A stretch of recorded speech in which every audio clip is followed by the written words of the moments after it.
Hello বন্ধুরা, তো আজকে দেখাবো তোমাদের দই দিয়ে কিভাবে মাঠা বানাতে হয় বা গোল বানায়।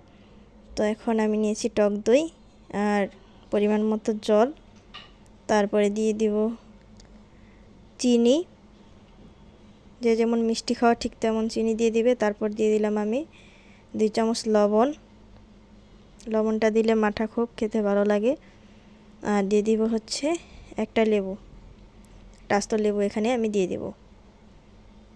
সম্পূর্ণটা চিপে এভাবে দিয়ে তারপর আমি ডাল ঘুটনি ও সামান্য একটু দুধ দিয়েছি অল্প, এটা তোমার অপশনাল, দিতে পারো নাও দিতে পারো।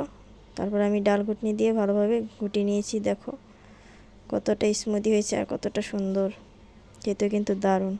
যদি ভিডিওটি ভালো লেগে থাকে তাহলে অবশ্যই একটা লাইক কমেন্ট শেয়ার করে দেবে এবং অবশ্যই পাশে থাকবে, বন্ধু হবে। ধন্যবাদ সবাইকে।